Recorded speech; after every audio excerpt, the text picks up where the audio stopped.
things. But what it is being manipulated to do is what we object to. And I think that's what we should have been reflecting upon rather than celebrating goodies that are not even ripe. Okay. Yes. All right. Well, and now that we stick to the fact that the celebrations are in Kisumu County, probably in regards to the national celebrations that we always conduct, the fact that they have officially also been devolved in a way, and therefore other parts of the country are able to experience these celebrations as opposed to what we used to see back then. It was all Nairobi and all Nairobi. What do you make of that? Great stride? Well, certainly in the spirit of devolution, this is good. And this is not the first time. In fact, Kisumu is long overdue. We've had them in Meru, we've had them in Kajiado, we've had them on the coast. So really, Kisumu is long overdue, and I think they ought to have been prepared better. The stadium ought to have been completely ready, and the people ought to have been, completely free from concerns about the spread of COVID. So, in principle, it is right that we should be devolving these celebrations, and I will look forward to seeing them in the northern Kenya, in the areas that traditionalists have given us concerns about security, Pokot, Turkana, North Rift, all those areas, because it gives a sense of nationhood, and that is what we've been talking about. That's what the Constitution is about, making Kenyans feel they are Kenyans. Right.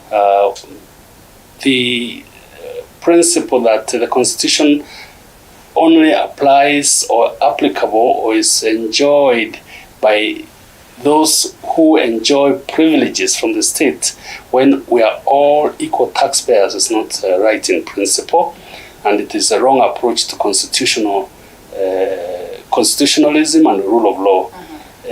Goodies, as you refer to them, are not to be shared in accordance to people's perceived loyalties. Whether or not you are in government, whether or not you support the government, taxpayers are not differentiated on the basis of political parties or loyalties to political leadership. So we are all entitled to development equally. We should not be pleading for privileges to what is right. And that's a mistake we've made right from independence, treating constitutional rights as privileges to be enjoyed at the mercy of those who are in power. It's the wrong end of the stick. And the sooner we get out of it, the better, because that is why we are lagging behind. We have to look, and I always like to look at this way, when we ask ourselves whether we are developed, whether we've developed over these last 60 odd years. Right. Look at those countries that were at par with us. Look at South Korea, look at Malaysia, look at Indonesia, look at even a place like India, Singapore. We place them on the table here and see what went wrong. Then if we can explain that, and if we can explain how we are facing the challenges, then we can talk about having achieved development. But development in terms of putting up an SGR railway line on loan is not development at all, because what South Korea position in the world economy today, given that they were at par with us at independence, it puts us to shame. That's the context which we need to look at when we look at whether or not we should be celebrating Madaraka. Well, looking at that, then we acknowledge that there must have been a problem. There is a point where the rain started beating us, if at all it started. Do you suppose this is hugely because of the hand of the West, in the African continent at large, based on what we see across? Or then it is an undoing of our own, of ourselves? We need to go back to the struggle for independence and the great betrayal. Some water. Now I understand why you wanted the water. Yeah, and the struggle for independence the great betrayal that saw the freedom fighters marginalized, and those who didn't participate in the struggle now benefit. It has been continuous. And in fact, the entire struggle for the second liberation, for the new constitution, was about righting that wrong. Now, the fear now and my worry is that just when the new constitution is taking root and has started addressing those concerns, we are going backwards. BBI is not building bridges as I see it. It's bringing back impunity. And that is a fact because we are marginalizing certain sections of leadership, which ought not to be, because they were subjected to an electoral process and we voted. You know, one of the things we must accept, and I've been a politician, I've contested elections and lost, even under circumstances where I felt the loss was wrong. Right. But you accept, that's the price you pay for democracy. So when you have a general election as a team, you are elected, you have a program of action, you need to justify it, and if not justifying it to the end, then explain Kenyans it's not possible. And rather than shortcut it, because you are undermining democracy, then ask Kenyans to go back to the drawing board, either resign or call fresh elections, so that you can address those problems that you are now trying to justify when you are actually undermining the constitutional system of governance that we introduced under the 2010 Constitution. That I would want to believe is an argument with an acknowledgement of the fact that this is a dynamic document, and therefore any moment a citizen feels like, there's something that is probably misplaced and needs more interpretation or needs a review, then they are at liberty to proceed and push for this. While BBI could not be coming in with the best of proposals, is it not in order to acknowledge this dynamism and say that, we equally have lacuna in law, and therefore there is need to change this constitution somehow, if not amend it? In fact, we acknowledge that fact. When we introduced the new constitution, you remember the Nyachai Commission, Constitutional Implementation Commission. There's the purpose, and it is out there in the constitution. It is set out in the constitution. We realized that we didn't have sufficient time and we could not address all the concerns. So we set an implementation period of 5 years. We failed to implement that constitution within 5 years. We sought an extension. We got an extension. We failed to do it. In my thinking, what we needed to do is now call back the bombers, or equivalent of bombers, and do a constitutional audit. And that constitutional audit ought to have been people-driven, in the sense that the selection process of the drivers were not two people, but people who were appointed under a principle that can be found in the Constitution. And which is that principle? Whenever the Constitution envisages a situation of setting up a commission, a committee, a panel is constituted, and all stakeholders are represented in those panels. I've served in some of them. You have seen what's been happening at the IEBC. Now that is a process, that is a legitimate process of people participation, where people are involved in the birth of the project. You don't sit as two individuals, no matter how senior, no matter how well connected you are, or no matter how powerful you think you are, and then give us a steering committee, and then say this is a people-led initiative. But having said that, because the matter went to court and the court made a decision, what we need to do is follow the due process. And if the court determines that that process was right, then we accept it, because under our system of government, we have checks and balances. We have determined that certain issues, because we will never agree with, we will let one arm of government do them. If it's lawmaking, we let Parliament make. If it is executing those laws, we let the executive execute. if it is determining disputes and extent of the applicability or constitutionality of those decisions, we leave it to the judiciary. Now, we must accept that we cannot replace the judiciary as politicians. So when the judiciary makes a determination, we have an obligation to accept it, because rule of law demands it. Even when you disagree with it, follow the due process, but you do not start attacking and character assassination of judges. And if I may just conclude before we go that, and let me say this, we have a limited form of government. You are president today, your term will end after 2 terms. You may engage in business and you do whatever is legitimate, but the moment you are out of that office, you need the judiciary. And you'll be reminded that the precedent that you set for disobeying court orders will come to haunt you. So it is in your best interest actually to obey court orders subject to a right of appeal. That is the nature of democracy. Right. Does it not worry you when these 2 gentlemen then stand in podiums in Siaya County, walking into this day, that is Madaraka Day, with confidence to highlight the fact that, in as much as this crossed the level of the High Court, and here we are, reggae has to continue?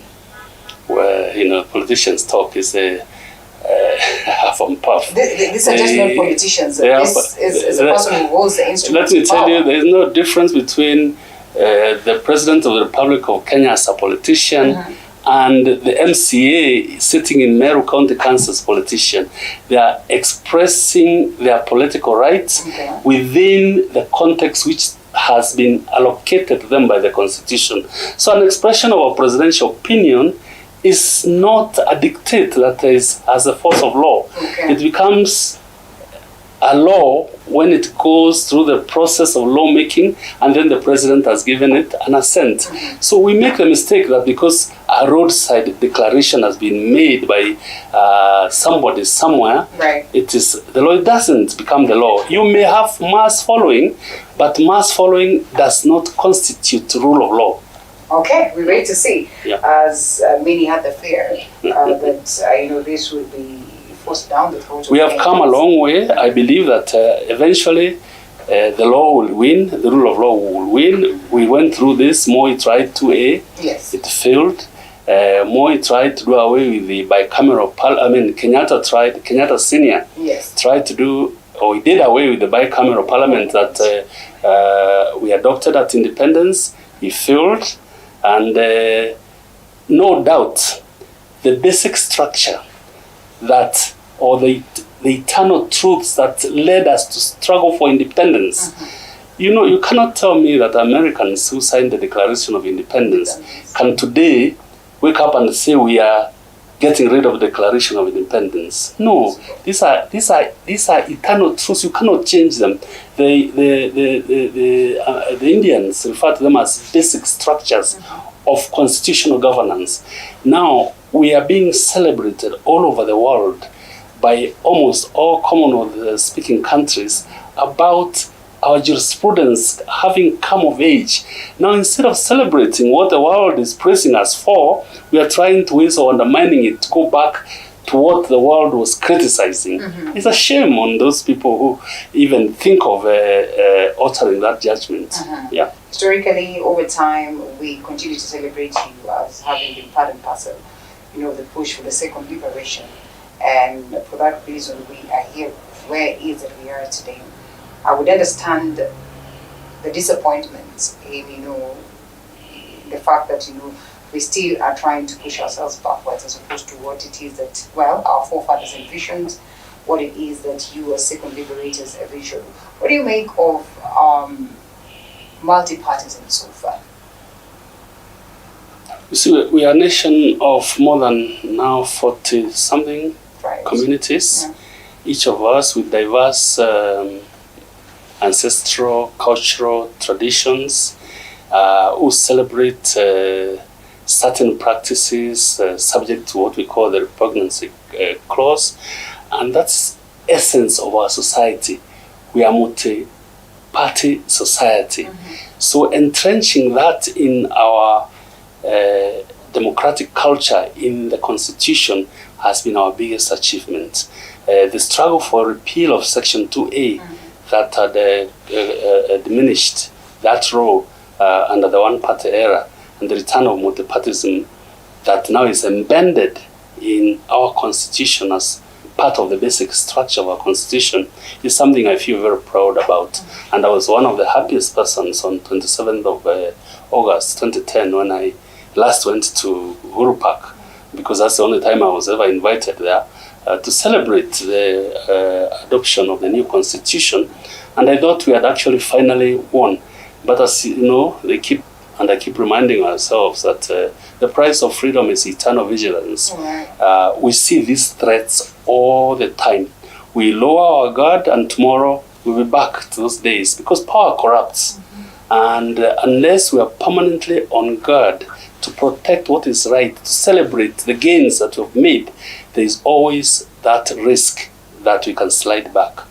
Yes. All right. And speaking of tribalism or tribe that we are deeply engraved in, we speak of devolution. One would then argue that in devolution there's so much of tribalism, there's so much of ethnicity, and therefore we seek to see how we reverse the same, or how we get ourselves off the hook.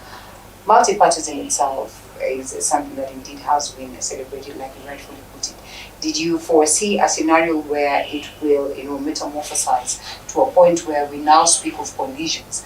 And is that then an emboldenment of multipartyism? Absolutely. Coalitions are a necessary part of multipartyism, because in a nation of something odd communities, you cannot have all of them rule. And democracy is about majority. So it's about negotiating what is the best for the country within the agreed constitutional structure. And there is really nothing like tribalism in Kenya. There's nothing negative about being a Meru, a Luya, Kikuyu, Masai, Luo. No. These are attributes that make us proud. When I go to Anjorincheke function, I'm very happy, and I don't consider it tribal. When I go to Nyanza to a funeral and they do those rites, the first time I was frightened, because I thought somebody was going to jump on me. But it's negative ethnicity is what is sad, and it's what has been abused by politicians. First, not to enrich the communities, but to enrich themselves and make community think that is their style of life that is threatened, when it is individuals who are actually maliciously abusing and manipulating positive aspects of identity. And I think we need to, this commission led by Reverend Kobia needs to take lessons in schools, because there's nothing we learn in our mother tongues when we go to primary school, kindergarten, and we grow very proud to become very proud Kenyans. When does it become negative, and for what reasons? Those are the areas we should be studying. Yeah. All right. So speaking of celebrating our heroes, the people who've been on the forefront to push for this liberation, and like you rightfully put it, it's only ones that have been invited to Uhuru Park for the same. And such invites, we then expect to see these faces that have been on the forefront for the push of liberation, the push of the changes that we witness and the fruits that we enjoy today. A singer then sing the song and say, probably the gentlemen who fought for our liberation will be turning in their graves today, looking at how far we are. How then do we get to celebrate? I'm really glad that you raised that, and not for personal reasons, because I feel very bad. Like tomorrow, when I look at the newspapers or Kenya Gazette, and the people who are being honored with all sorts of funny sounding titles, when the people who deserve these titles, people who deserve to sit at the front seat, people who deserve to be taken on conducted tours of State House, are out there in the villages suffering, we've completely abandoned the heroes and heroines of our independence struggle. We come with grandiose ideas like freedom. Is it ACA's freedom Not Freedom Corner, at least Freedom Corner, Kenya Human Rights Commission did something there. Yeah. But look at where the Mugumo tree was planted at independence. How many times have you heard our politicians say how we are creating a state-of-the-art cultural center to celebrate our independence? 60 years down the line, nothing. And it's deliberate. I've traveled many parts of the country. For example, when I served in the Pan-African Parliament and I would be in South Africa during the International Human Rights Day, the President of the Republic would lead the nation in celebrating Human Rights Day. In Kenya, it's not even mentioned. And it's the same with almost all the UN holidays. African Liberation Day, which we celebrated just a few days ago, it wasn't even mentioned in the official circles. These are the attributes, these are the things that make me feel very sad, given that Kenya was at the forefront.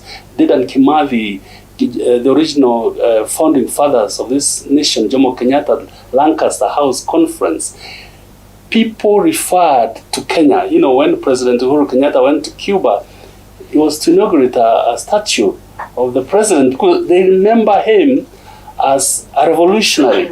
But you come home, what were the original ideals that made these people breathe? We've forgotten them, and if you bring them up, you're seen as an anti-government person. And that's why tomorrow you will not see any of these names on the Kenya Gazette, It appears as though it's been a battle between the human rights activists, those ones who are championing for human rights, and the government. They appear as though they are enemies. In most cases, you'll find the only place that they can sit together is in courts, where, yes, there's this that has been pushed by the human rights, then countering the same, the government, the executive, and vice versa.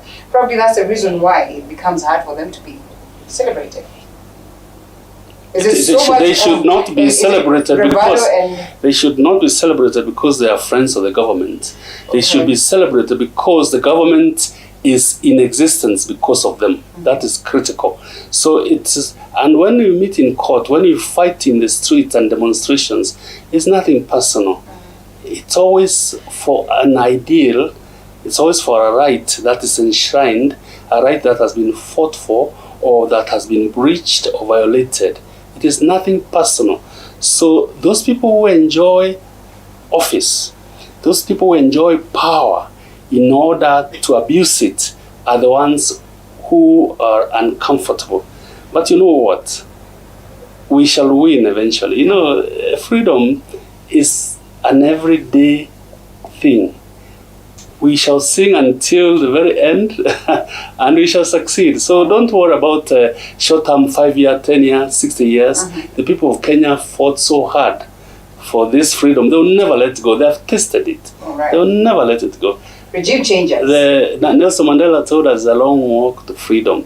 And one of the greatest moments in my life when I sat down with them and talked about it, and you see the simplicity of the man and the greatness of the man. It's not about the office. It's about what you believe and what you portray and how you carry yourselves in the exercise of the basic human rights that make us human beings. That's what matters. Okay. So we celebrate tomorrow.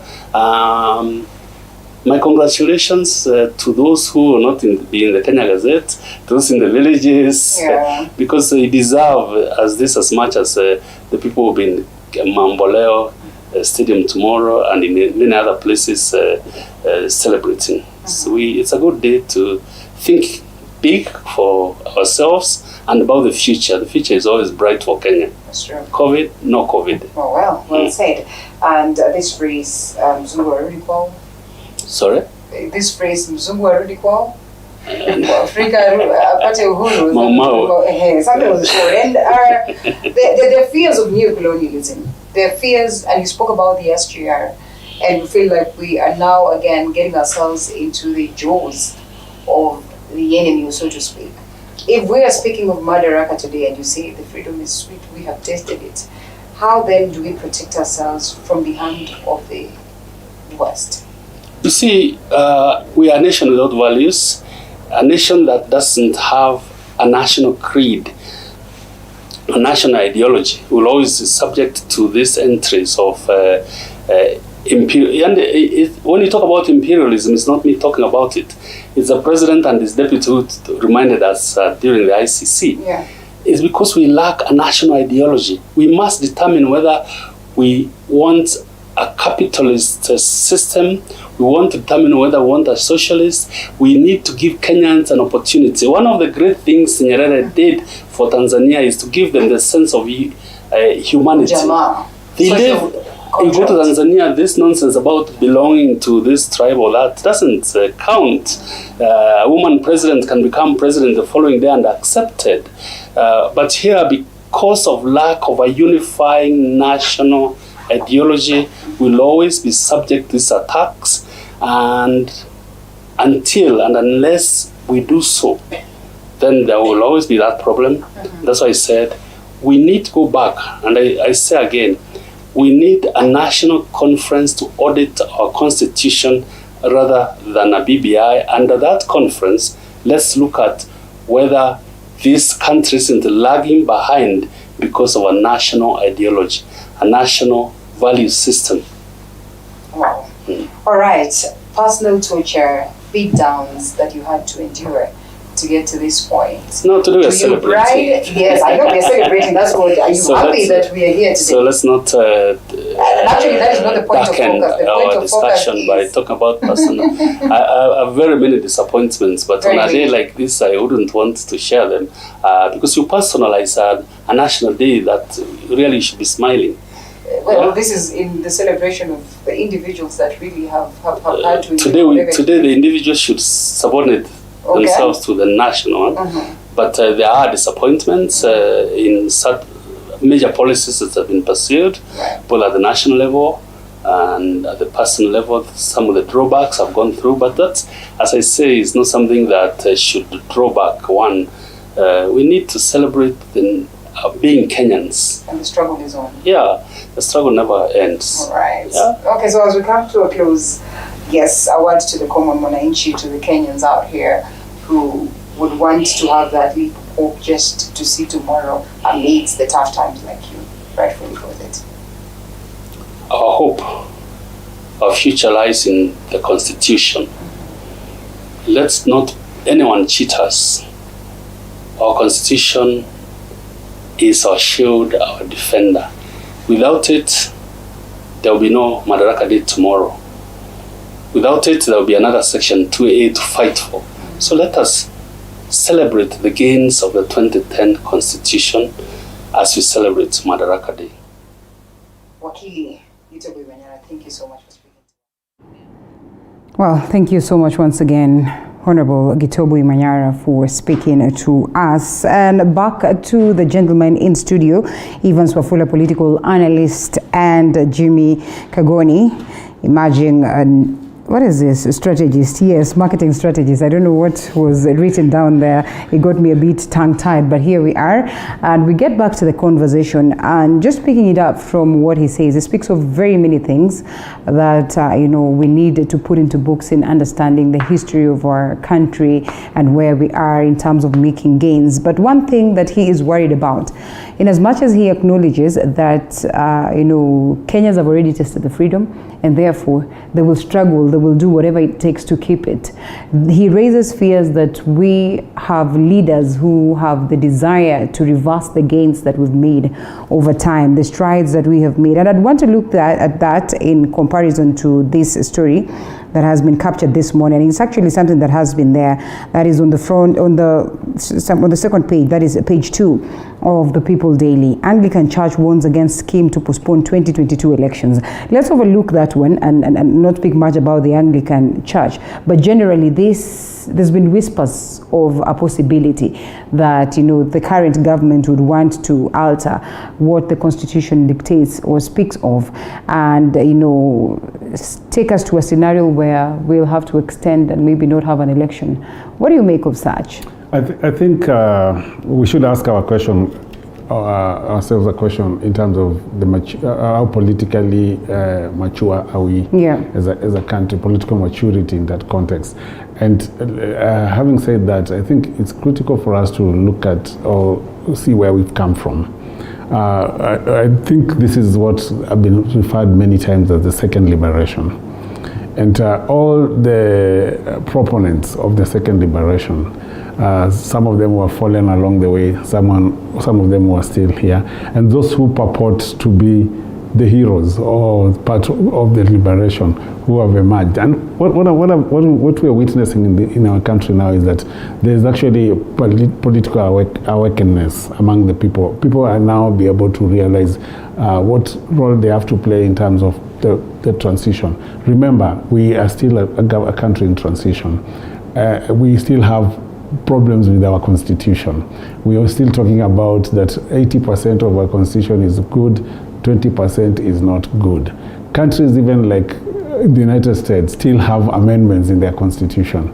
There are many amendments that keep on happening. But remember, the historians have said it, that there's no constitution that is made in times of peace. And many constitutions are in times of crisis. And we should be asking ourselves, are we trying to create a crisis for us to dive in, and so that we can be able to come out with good constitution? That's one thing. But look at the role, I've seen what you've written, but what you've shown, the role of the church in politics. That's very fundamental and very critical. I think the church has let Kenyans down. And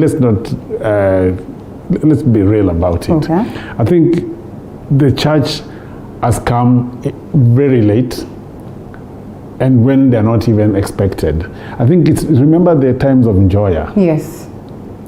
The times of Alexander Muge. And you've spoken to Njoya, we'll play that interview. And the times of Alexander Muge. This is the time when the church understood its part in politics. But often we have seen the church even going to bed with the state.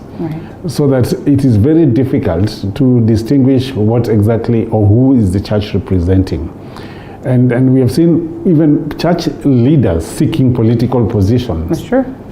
And that's where now it becomes difficult, where both the political class or the political elite and also the clergy, in terms of how do you lead Kenyans, whether from the pulpit and from the podiums of politics.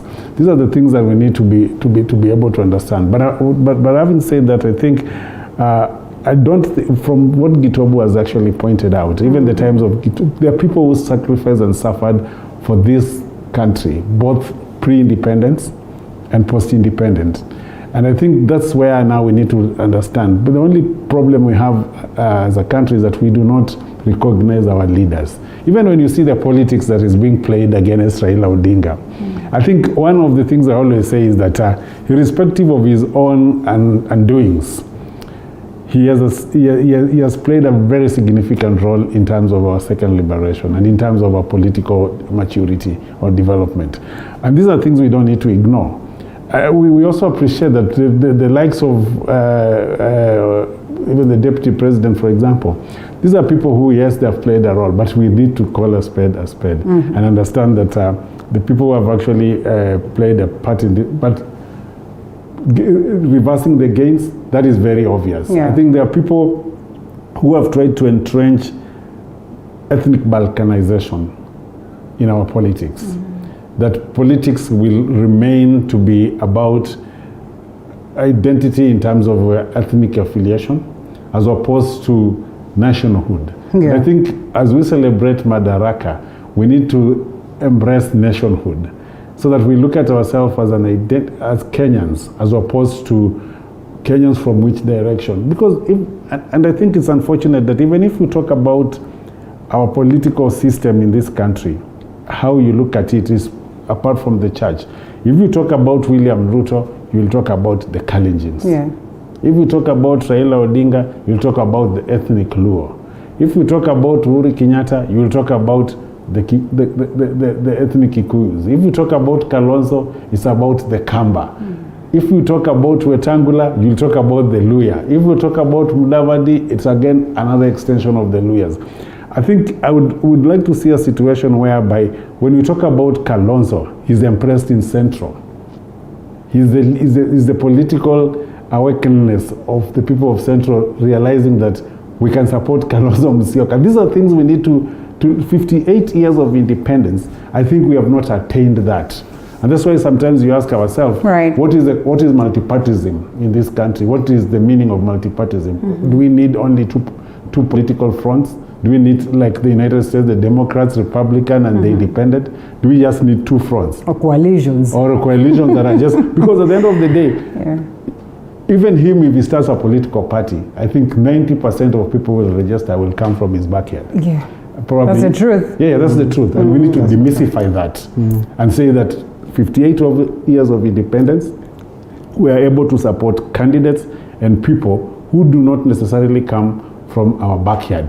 Don't look at Evans Wafula coming here and dancing the drums of Wetangula because he comes from Western and they come from Western, or Mudavadi for that matter. That's what we want to see. And that is where now I think it's a question of the generational change that we will actually expect to see in terms of our politics. All right, well, there we go.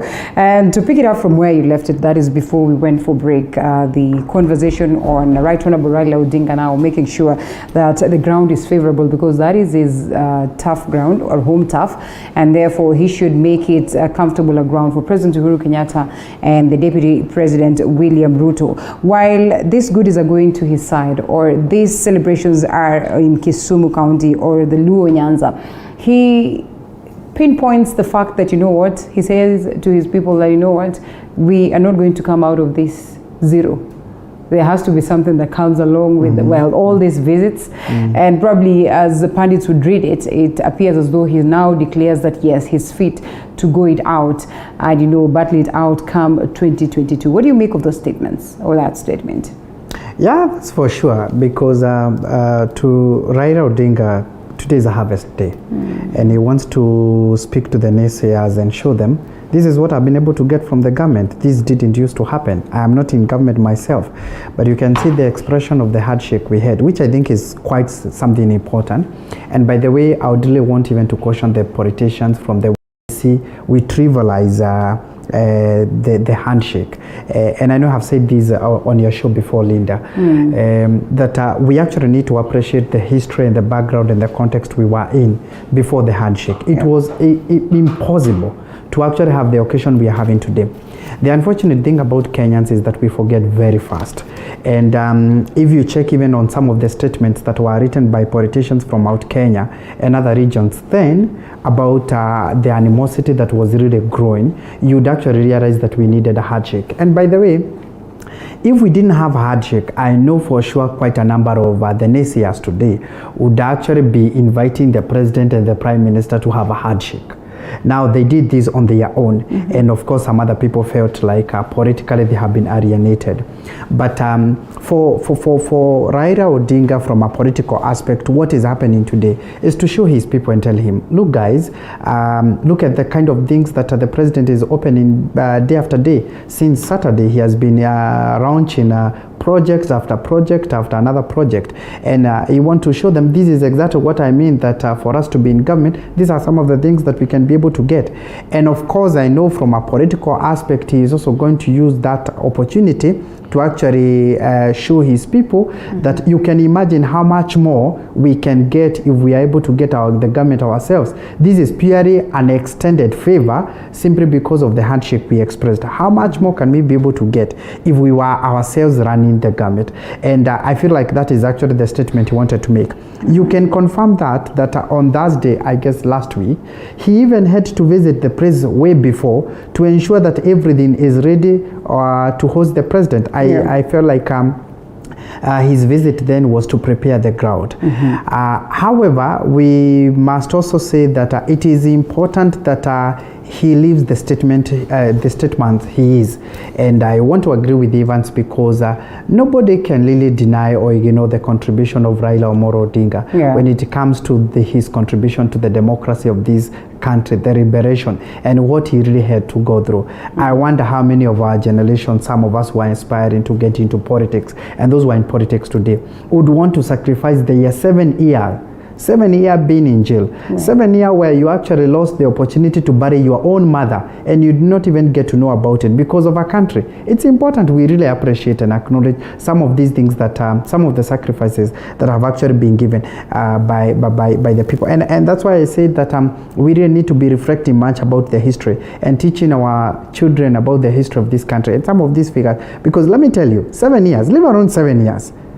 1 year, ask Evans whether he can go to jail for 1 year because of this country. Wow. 1 year, and I'm not saying that he's not patriotic, but 1 year it's not a small period. Yeah. And equally the same, I want to hope that also the deputy president, he would not visit Ruo Nyanza today with the perception of here is an opposition ground. Opposition to who, so to speak?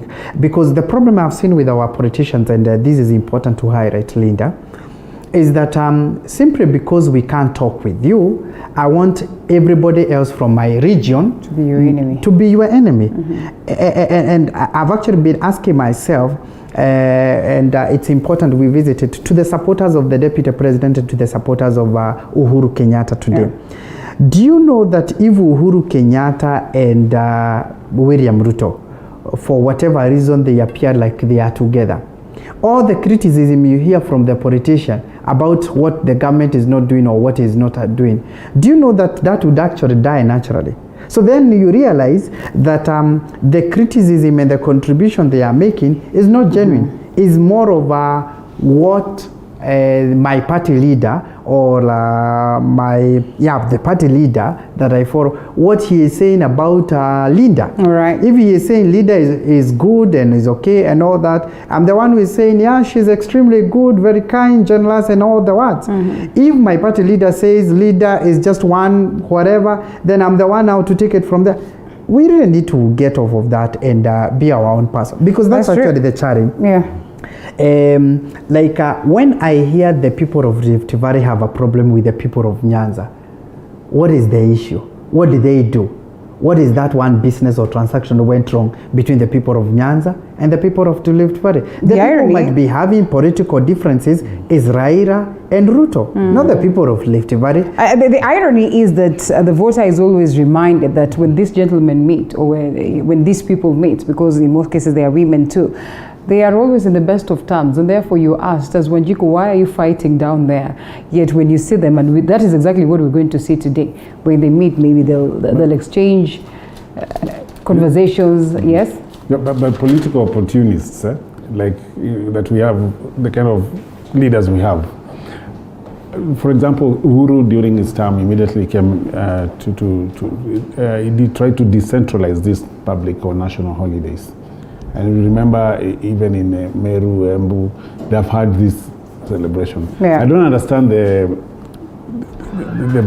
buzz about it being in Kisumu. Okay. We know that's the principle, the policy that the government has taken, that we're going to decentralize. You remember, long before everything was happening in Nairobi. Nairobi, yes. And, so that was a very good thing, to decentralize this kind of public events or national events.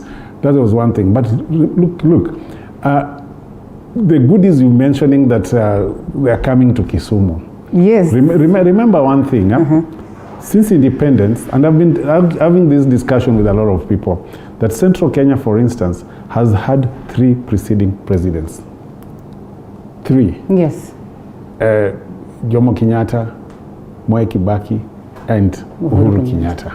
And if that's not enough for them to realize economic emancipation, and I can tell you as a matter of fact that there are places in this country, including even some parts of my backyard, where you can never see a tarmac road leading into a village. In Central, you can drive on a tarmac road in a village. This is a fact.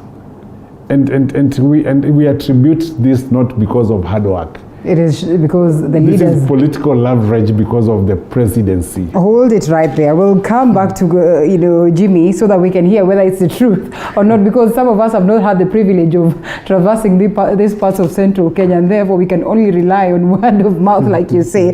But just, taking you all the way to Kisumu and live pictures there. Well, in attendance are the dignitaries that have already found their way into the studio. Yes, the host himself, that is Professor Peter Anyang' Nyong'o, the governor of Kisumu County, alongside the First Lady of Kisumu County, Dorothy Nyong'o. We have seen Musalia Mudavadi, NC party leader, present, that is in the stadium, and the sports CS Amina Mohammed is also in the stadium as of now, and the PS of Interior Karanja Kibicho equally there, and CIR Senator James Orengo also in attendance, and a couple of other leaders, and therefore we'll be keeping you up to loop in regards to the leaders that get their way into the stadium, and most importantly those ones that will grace this special occasion. As had been said earlier on with our reporters, well, the only capacity that is allowed is that of about 300,000 Kenyans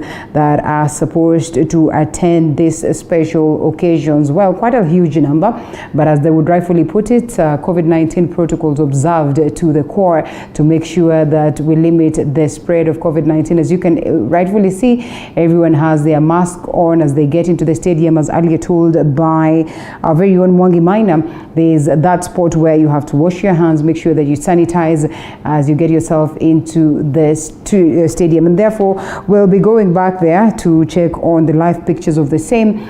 Just the moment, of course, the event will begin, we'll definitely be here to make sure that we stream that live. Let's talk of the goodies now that you mentioned that, and there's so much that comes to the fore in regards to this, which is a good thing, and we celebrate the fact that these goodies are for the people of Kisumu, but equally we understand how important and instrumental they will be for everyone else in the country.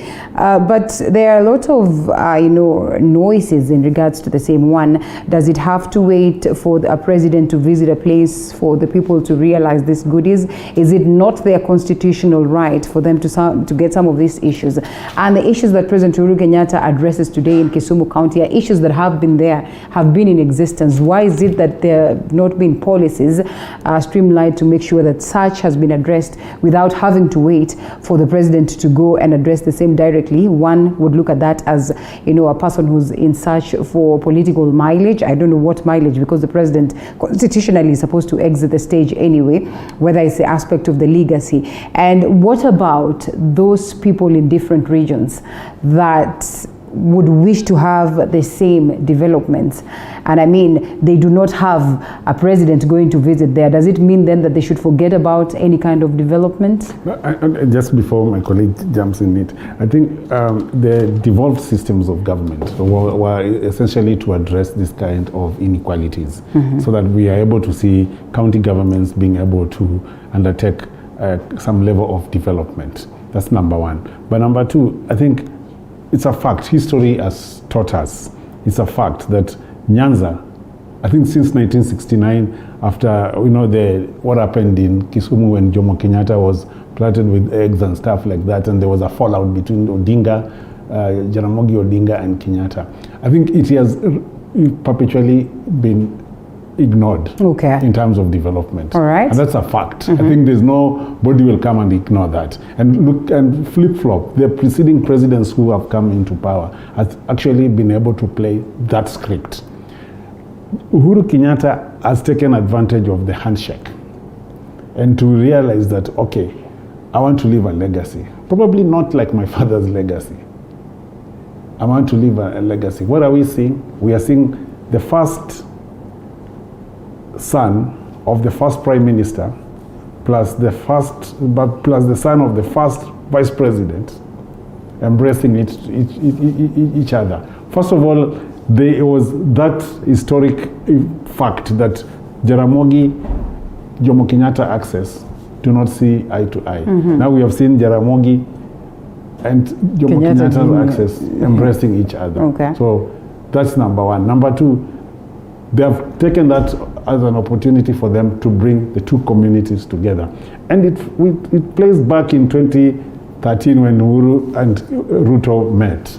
And they are saying, we've been fighting the Kalenjins and the Kikuyus. I think once we leaders agree, there will be no any fight between the Kalenjins and the Kikuyus. Did Kenyans make any noise about it? No. Did Kenyans say, why is Uhuru and Ruto joining into a handshake? Okay. That was actually, when we talk about handshake, that was the first handshake. Is it not that one of Kibaki and Right Honorable Raila to make the coalition? No, that was politics. Government? That was political coalition. That's what, with the intent to win an election. Okay. But look, two communities that have had animosities, they have been fighting. In fact, they had actually, I think the Kalenjin community and the Kikuyus had painted this country as very bleak and very bad. Because anybody outside of this country who talked about ethnic violence would actually zero between those two communities. And thanks to the handshake between the two of them, did Kenyans complain? No. Now there's another handshake. Again, the same communities that have not been seeing eye to eye. Uhuru meeting Raila. Kenyans are talking so much about it. Why? Others are playing politics in it. Others are saying goodies will come with it. The fact is that when Uhuru and Raila and Ruto had their handshake, they got the presidency. And they're in power. Okay. And that's the fact. So I don't see where, if it plays again on another level, why people should sit back and start saying, why are you criticizing this? No, so don't criticize. I think it is the same scenario. I think, and that's why I say history judges us. People who feel like this handshake does not mean anything, and I'm not being a spokesman of any of them, does not mean anything, should actually look at our political transformation from 2013. And look at it like, and I will tell you, many Kenyans, if you talk to many Kenyans, there is no way people ever believed that Uhuru and Ruto would actually even work together. Why? Or even, and I'll go to the extent of saying, the ethnic Kalenjins and Kikuyus would actually embrace peace and reconciliation. Okay. And it was brought by the handshake. The same way we are seeing the same thing. All right. And do you agree with Evans that the Mount Kenya region has hugely benefited courtesy of the political mileage that they have heard? And just to couple it up with this argument on the goodies that go to Nyanza, a couple of issues raised. I mean, in regards to the monies that we have, well, the government is extremely broke anyway. And so how genuine are these projects that are being commissioned by the president? And just how sure will the people of Nyanza be that eventually they will come to fruition, they will be realized, and they will be of good quality for that matter? Maybe there is something that we need to set clear, that as opposed to the perception, there is no direct correlation, and the word is direct, that as far as this leader come from your region, then definitely you are going to have the benefit. Although that is mainly the primary motivation when actually people are supporting their own, because you feel the accessibility is going to be easier and possibly we are going to be the first to benefit. But that has not really been the case. For instance, and I'll give you an example, not even from Mount Kenya region, Kalenjins themselves, the community we call Kalenjin, they have been in power for more than 54 years. 24 years as having the presidency, or having a figure from there who is a president, and another now 20 years as a deputy president and vice president. You remember that Moi was actually a deputy president for close to 11 years, thereabout, and now we have a deputy president, another one for another 10 years. I am not sure whether they are in any way any better than the Luhya nation, so to speak. Okay. That's for sure. I mean, you look at even the economy, the contribution to the GDP from that region. You didn't say that, knowing that Luhya, so to speak, they have only been to power maybe the time that they had the vice president, Kijana Wamalwa, for I think not even 1 year, so to speak, and Mode Awori for that period, then a small bit of Mudavadi for 3 months. I mean, if you that. There's no direct correlation, so to speak.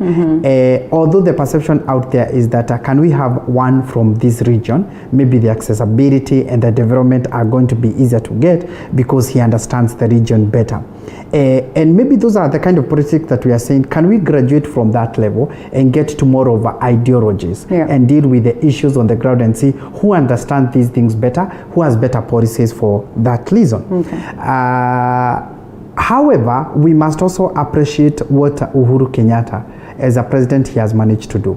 The first handshake, like Evans is referring to it, between him and William Ruto, which in any way was not organized by any external forces or even any foreigner. It was purely his own volition, reaching out and saying, our two communities seems to be fighting. Is there something we can do about it? Yes. Can you come? Because our symbol of unity is going to transcend so much to our communities, and that healed.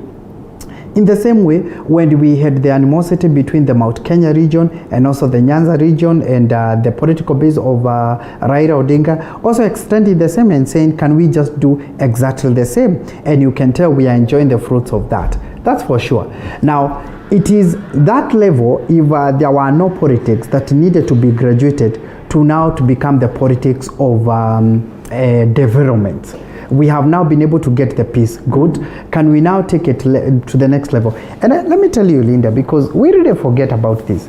I don't know whether you remember the tear gas Mondays and Fridays that were in this Nairobi. That I know of street in Nairobi that you could not do any business whatsoever. I know, that you could not do any business. Do you know? And let's remind Kenyans that if we remained without that hardship, there will be no Madaraka Day in Kisumu today. It will be so difficult for the president to have one today. And we need to be appreciating some of, because we are carried away sometimes by the sentiments of politicians who are really looking for their political relevance, and they really want to cover everything and carry everything in the way they want everybody to see it. One of the prayer breakfasts that I really remember vividly and I really like a lot, and we really need to be replaying those images a lot, is the prayer breakfast, I think, of 2019. Okay. When President Kenyatta, together with his deputy president, and Raila Amolo Odinga, together with his running mate, then Kalonzo Musyoka, they graduated the handshake to a hug shake. And we saw it in Safari Park when they did so. In a way of saying, can we heal? Can we forgive each other? I know we spoke bad things about each other. I know we called each other, just to use the words of Raila Odinga, I know you said Kimondo Keguruki, a madman, and I know you, we also called you Mchawi, and those kind of things. Can we forgive each other? Okay. Those are politics and actions that need to be held a lot in knowing how much they do, knowing how many lives we would have lost, knowing how many businesses we would have lost, knowing the kind of environment that we would have been, to a point that external medias and foreign medias were actually reporting very negatively about us during that period of time. If you remember the tension that was there on January 19th, 2018, the tension that was there, because Raila Amolo Odinga had decided to actually swear himself in, and he was feeling that he is entitled. If you remember the tension that was there in this country, so to speak, and then somebody would really want to trivialize actions that have brought peace. Literally, I mean, we really need to be condemning those kind of sentiments, because I find sometimes like we really forget a lot. Okay. We really forget a lot. And just maybe the final one on that bit, because now we are headed to an election in the year 2022. Actually, 10 months to come. Or even 3 months or 5 months to come, we'll actually be in full campaign mode in this country. What are the things do we really want, and especially those ones who are running for national office, like the president, the deputy president, and other national offices? What are some of the sentiments do we really want to hear from them? Okay. Politics of division. Whether you are dividing people, calling some black, another calling them brown, politics of division, whatever, whether you are calling some short and others tall, whether you are calling others whatever name that you be calling, politics of division really need to be, we really need to move from there completely. Okay, and on that very note, before we listen into this conversation by Reverend Timothy Njoya that we had earlier on, in about 30 seconds or thereabout, is it then, I mean, we are speaking of individuals that have, come to a point whereby they said, you know what, let's put our differences aside and shake our hands for the benefit and the peace of this nation.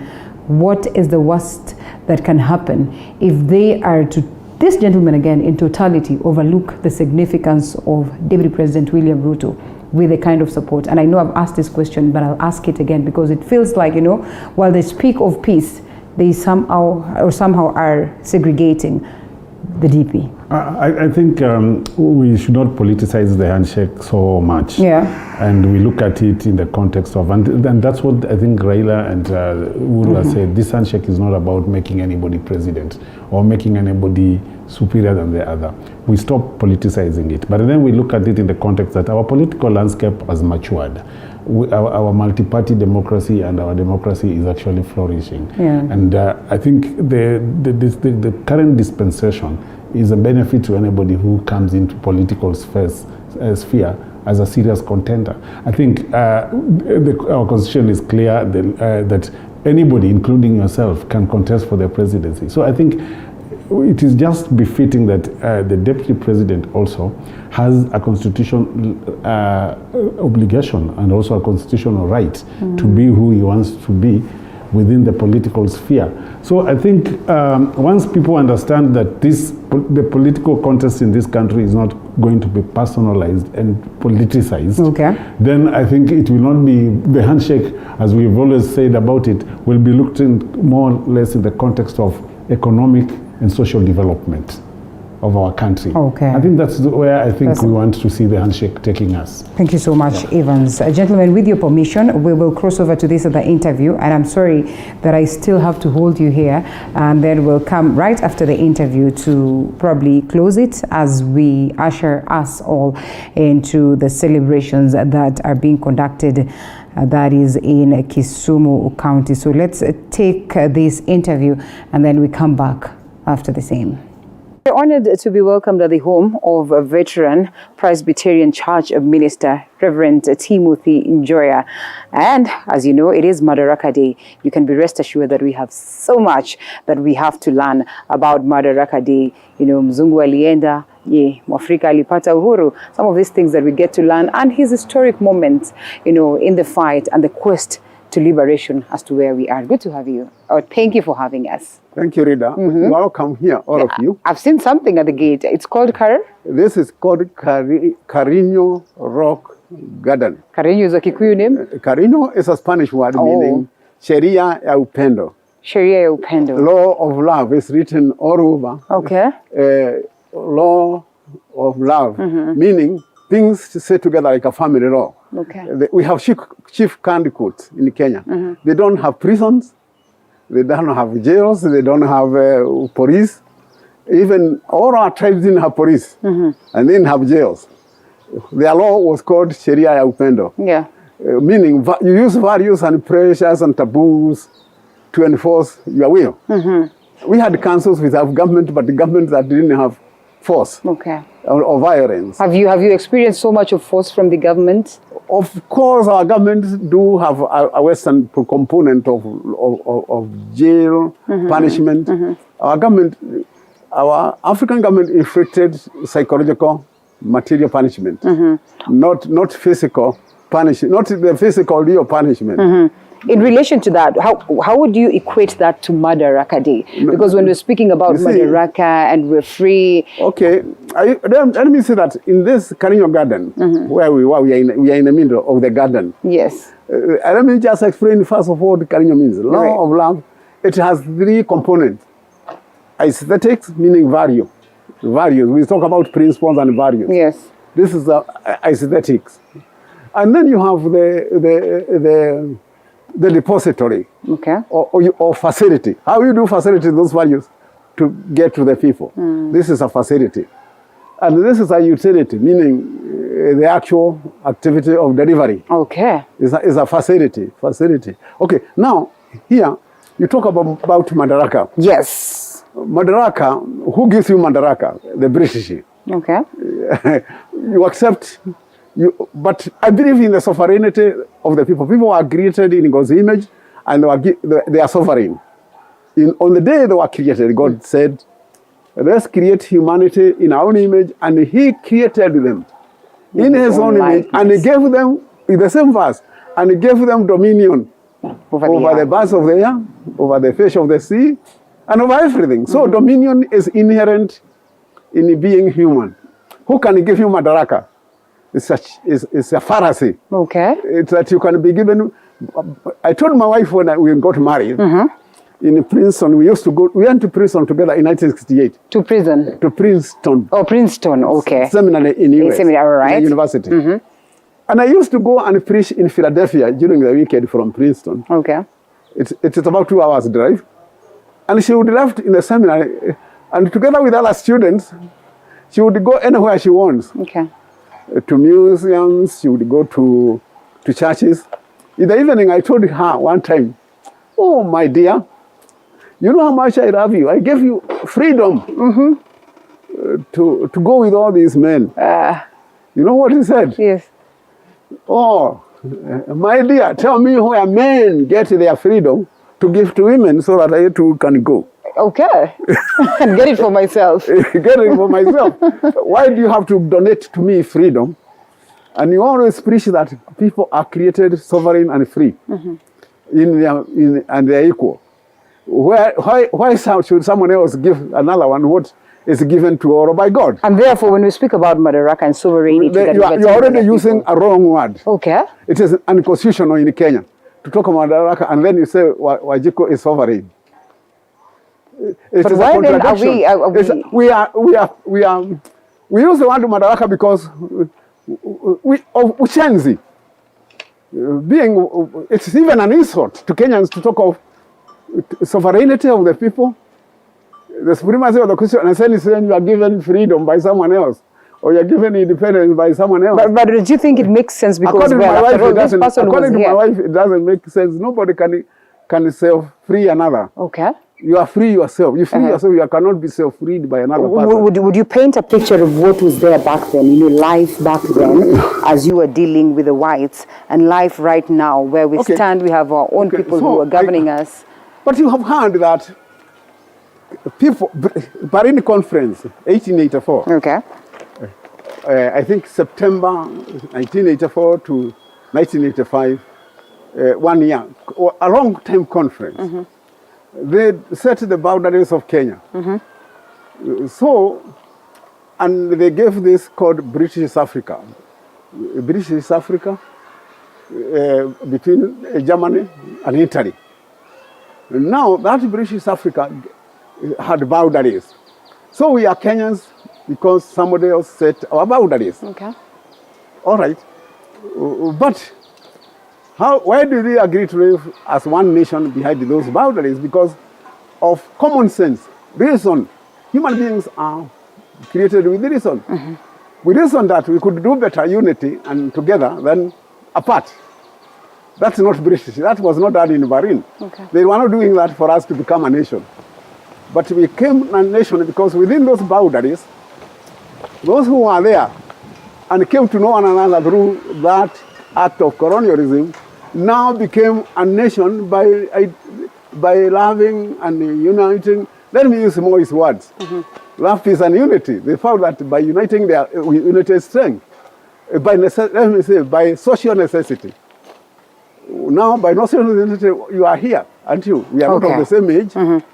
You are all young, but now we seem to have a commonality of things. What we want to go do together brings us together. Whatever brought us together, media bring us together here.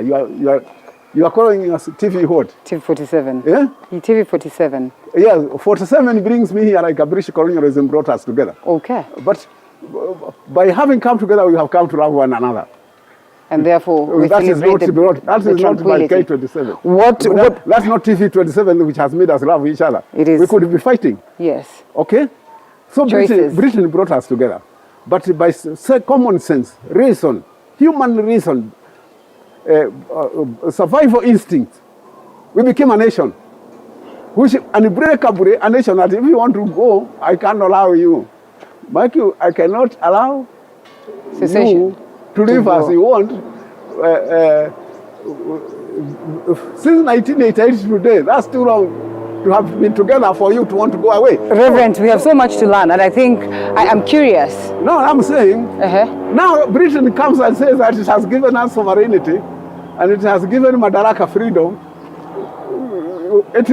What would we rather call it? What would we rather call it? All it could do is colonize us. Okay, okay. What would we rather call it? I think we need to walk into the beautiful place that I see. Britain was forced to let it go.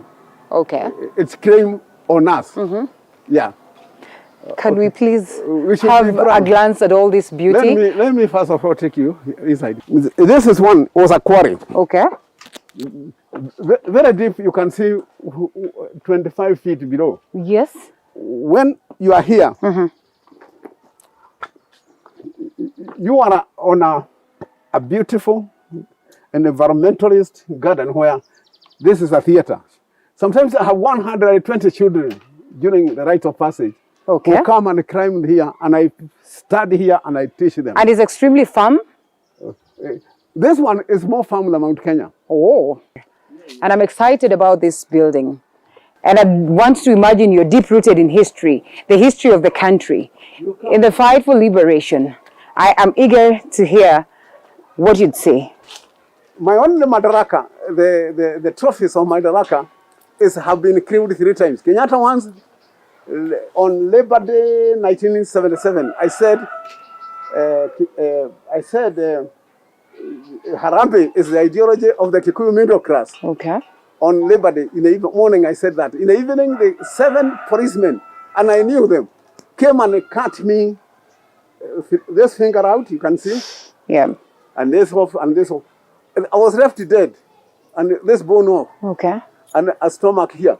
Just because of those words? Because of those ones. Now I'm saying that's my first trophy for freedom. Okay. The other trophy for freedom is... You still went back to it after all that pain? Yes, you know, on what do you call Samba? Yes. Things. Yes. You remember they came and killed me again.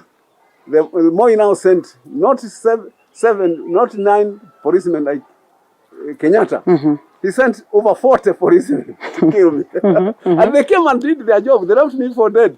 And then, after that, how many? In front of the parliament. Yes. That clip people know. When I was fighting, it's quite a common clip, by the way. When I was fighting for inclusion into the constitution, the word sovereignty of the people. That word cost me my life.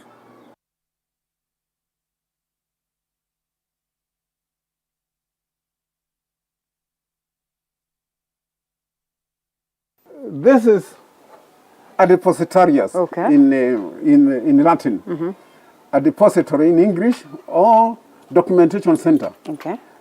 This is an ancient custom since the Babylonians and others, that you deposit things, you have archives, you have museum, and you have library. 3 things. The library is what you are using.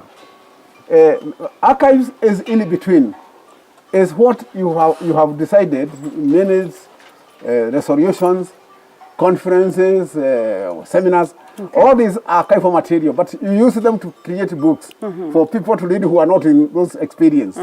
How much more? Library is away from the experience, but before the experience, there was something you found here, called the museum. There are documents before you, written by others. Okay. There were history. That's why you have a museum. Historically, very important for you. But so it is important that I have archives, I have museum, I have archives, which is the experiential, and have library, which is a product, in the same buildings for 3 floors. You say you train people in here, because then I would want to imagine that I train men.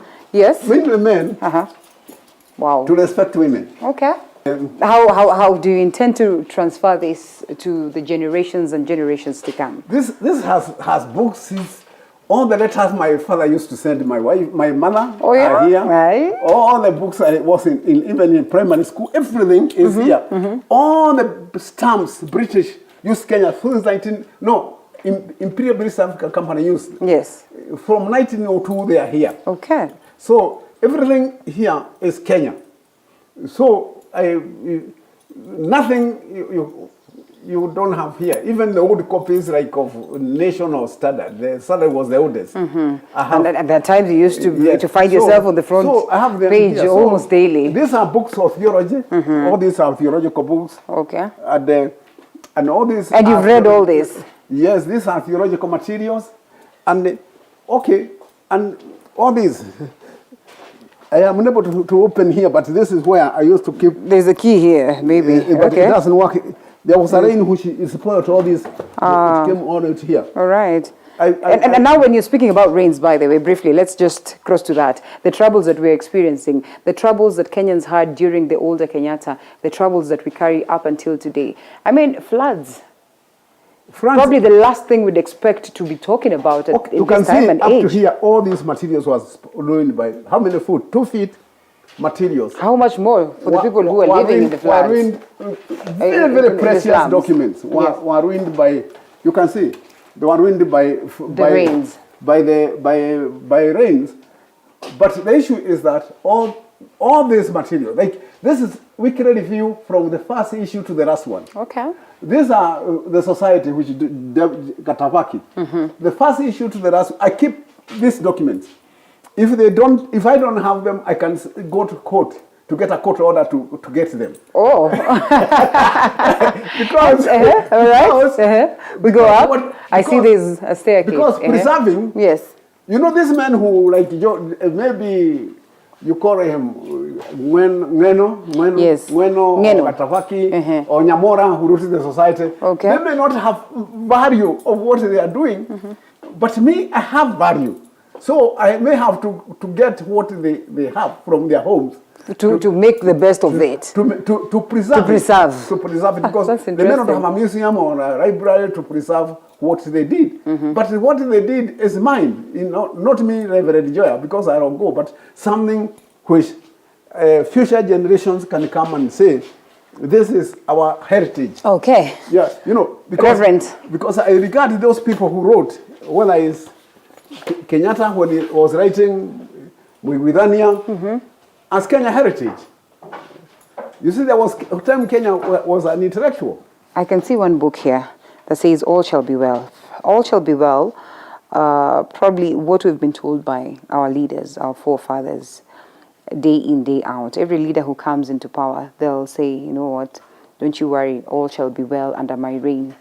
And time and again, really, we've got nothing. Okay, well, we could be having something, but indeed, in totality, things have not been well. And while you acknowledge that it's a struggle in life, what would you make of life back then, years to come down the line, the progress that we've made as a people? I told you I have a link between what we have no experience of, which is museum. Yes. What we experience, which is archives, and the products of that, which is books like this one. You saw I have written a lot of books to transmit our experience and our heritage to the future. Even what I'm calling archives and experience, one day it will become museum. Okay. Yes. Okay. I'm still in search for this question. So that's why this you answer. can see me keeping like so many copies of the draft constitution. Okay. Why should I keep? This is the what constitution? The 20? The 20. This is the bombers. The bombers draft. And others. You know why I keep them? Okay. Because I challenge them successfully. Okay. I'm appearing as though I'm the host. You know the way better. If you'd go fast, please. And when you climb up here, be very careful, yeah? Be careful, you are not insured here. Take note, yeah? Yes. Okay. You can see like, this is a rubber bullet with which I was beaten at one of the parks in Nairobi. With the pain, how did you get it? And I was broken in my shoulder by this rubber bullet. And how did you go and pick it back again? And I didn't know I was dislocated my shoulder until 10 years later or more when I couldn't sleep. Then I went and was told my socket was brought out by this bullet. How did you manage to take that bullet at that point with so much pain? I used to correct these things. These are tear gas canisters? These are what are tear gas canisters. I used to carry a rubber bag for correcting these things and putting them in a bag when I'm beaten. And a water can for spraying my eyes so that I can see. So I used to be very military. On alert amidst the pain. I used to be militarily strategic. Okay. And So this is the pictures of the greatest president in Africa. You have bad memories of the likes of Kenyatta and Moi, but you still document. I don't have bad memories. I have real memories. I told you, it's experiential. Okay. What you experience is, you cannot let off.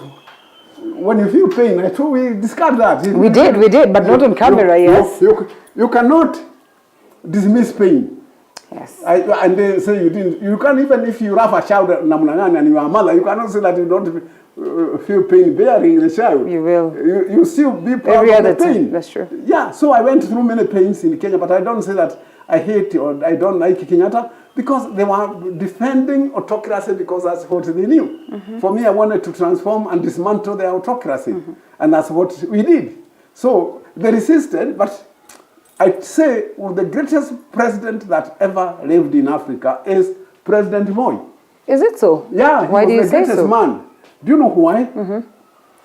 On October 5, 1986, yes, I preached a sermon, big broadcast, and he looked at it, calling for dismantling the one-party state and the Lancaster Constitution. You know, he was sworn to defend the Lancaster Constitution. Yes, I preached multipartism. We must dismantle them and go into pluralism. Okay, multipartism. Multipartism. Okay. When I preached that, you think Moi would be happy?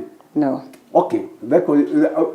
Would I have been happy had I been Moi? No. No. Chama cha baba na mama kando, you do not want to root it out. But the same man who fought against me, if you look at the papers, really changed his mind, and is the one who said, let's go multi-party.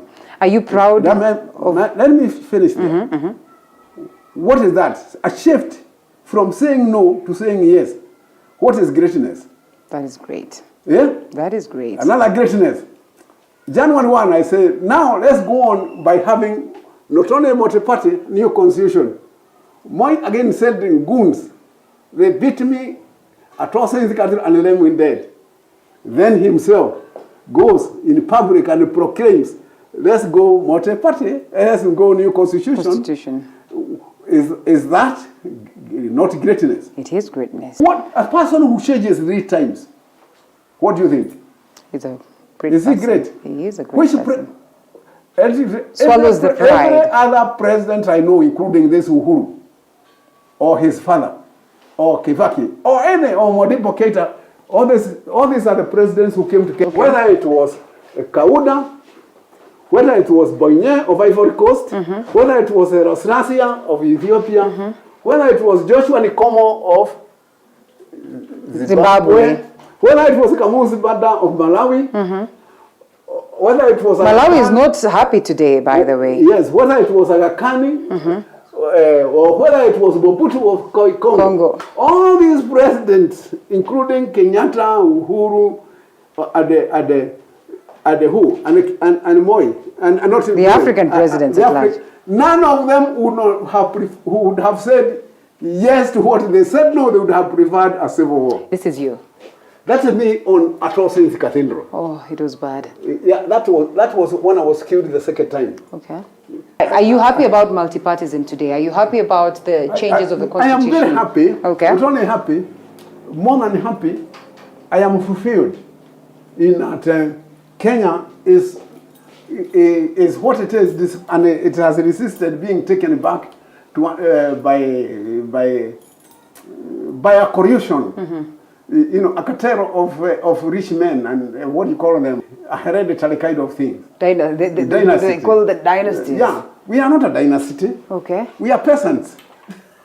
What is this one song of that song that speaks about Kenya, say independence, say Madaraka? Let me use Madaraka. that you really love listening very, to. Silly. You don't listen to that? Okay, well, Jamhuri. It's very stupid. You know when they sing Kenya yetu. No, it's very silly to be born and say it's Madaraka you are given by your mother. You are born because you are created by God. But then at least there's this one patriotic song that you probably... Which one? You have no? Which one? There's no song that is, gets into your heart. Patriotic song that when you listen to, you're thinking, Which wow. one? Tell me one patriotic song. That's what I'm asking you. At least I listen to Kenya yetu, Kenya ni nchi ya ajabu. The national anthem. The national anthem. That is patriotic. Mungu wetu. Yeah? Mungu nguvu yetu ilete baraka kwetu. You see, I cannot refute that. Wonderful, yeah, wonderful. So we are going out as we are going out. We are second floor. There are other floors outside, up 2 floors. Okay. All right. So here we are. It's a different face. I am excited about this. Yes. But there's also, I can tell there's a room inside there, and I'd love to see what's inside. Yes. You can come in. Okay. I told you that was my original office. Artifacts, burials, pictures of former dictators who turned out to be my friends. Okay. Why do you dine with dictators and you are speaking democracy? Because I am here for the salvation of all people, not limitless. As Jesus was. To the whole world. Okay. My disciples. Let me make myself the host. You can see all these books. These are minutes of my General Assembly when I go to the PCA General Assembly. I'm a member of the General Assembly. And also I'm a member of the National Council of Churches General Assembly. I'm now the oldest member in the National Council of Churches. I can see some pictures there of the prominent figures, and therefore I can gather that there's really so much. These are the old, in the 60th and 90th, I used to be the head of the Without Word People's Coalition, which you can see, I met people like Arafat. I was their chaplain. Okay. Macarios. They used to come to my meetings because they were struggling for self-determination. People from Mindanao in Philippines. All right. The Mindanao guerrillas, they used to become, and people like Cubans, all these people used to be part of my organization. So I attend meetings where we are with Arafat. Or I used to visit him in Tunisia. Yes, in Arafat. In Tunisia. Okay. When he was in hiding, chased by Bangana, somebody from Israel. And this is Qatar. Now I joined the Old People's Organization. Okay. Of which Qatar was our president, as a retired president. It was a meeting of mainly, I don't have the picture here, it was at home, of mainly retired president. If you have the privilege of meeting these people, sometimes we want to know what you bring home from such meetings, what you bring home in terms of change, what do you advocate for when you meet I'm projecting Kenya there. Oh, yes? Okay. How big did that happen? All these people, I'm projecting, they think Kenya is epitomized. You've had the privilege of speaking, addressing the House of Commons. They want to hear what I'm telling you. Because, do you know what is most interesting? These people beating me like Kenyatta and Moi catapulted me into those arena. Because the British Parliament want to know why am I being beaten. Okay. You understand? So it's in these moments that... or why the Canadian Parliament... In fact, when I was invited to talk to the Canadian Parliament, I went with Idire Mutuga, Mrs. Warohio, David Araba. I didn't go alone. Okay. When I went to address the World Bank in Washington, I went with other people. I didn't go alone. I go with Kenyans and they pay the ticket. You see, the question is, I can go with you next time. Yes, please. I hope there's a next time. But I've not forgotten. So now I can go to Carter Center, address people. Why am I being... You see, for me, I don't like being beaten. But when people want to know why, you go and now when they know why, then what? What do they do in terms of changing this? The values. It's a matter of human values. Okay. Yes.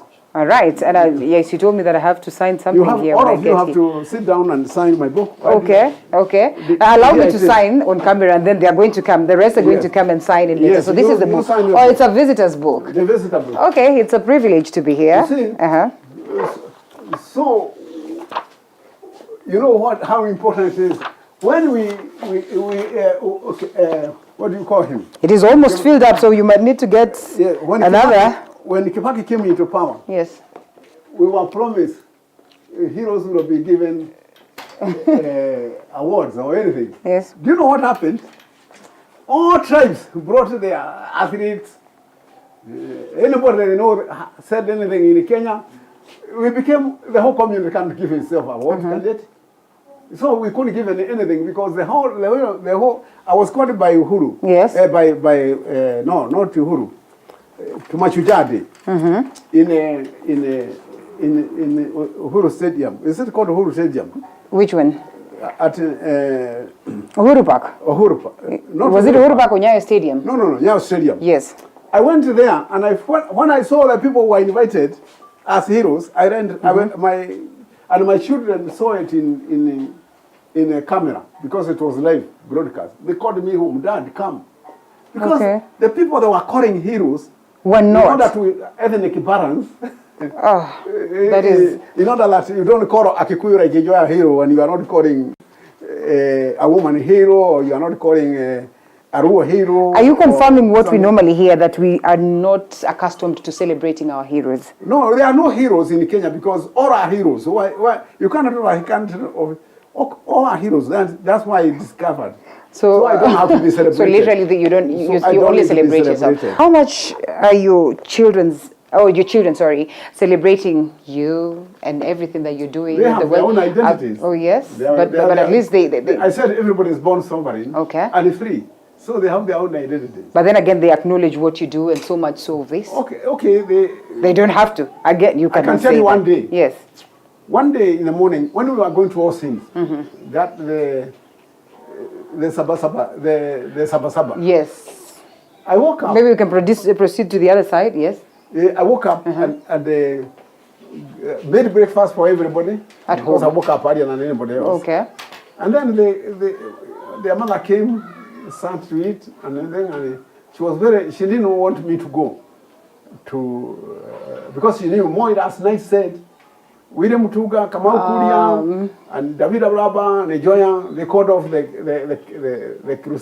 off the Mandamano. So I don't want to see anybody else there. We will use all the instruments of the state to crash. To make sure that we crash these people. They come. So my wife knew what Moi said last night. So she was very sad. The children told her, Mom, we don't want, your husband can stay here, like you are Muramba, you are banana. Okay. but we would like our dad to go there and die, and we bury our dad and cry like all people who lose their dads. Wow. But when your husband here continued to be your Muramba, that's not our dad. Wow, okay. So which one would you rather? Then she said, even me, I'm going to go. And then she joined in. So in the evening, in that day, because I was 3 days in ICU, I woke up and I saw her there, and I saw my children there. So I knew. So true to what she was saying, it was bad. True to what her fears were. It was the cross to bear. Wow. Yes, and we bore it, all of us. That we have here. I think I told you that life is Africans are hated for not being radio, saying life is cyclical. Yes. Even our buildings, you can see like that behind you, is cyclical. Even this one is cyclical. So life is a cycle, and as such things, these things came, like some of it were iron, some of them were wood, something was something.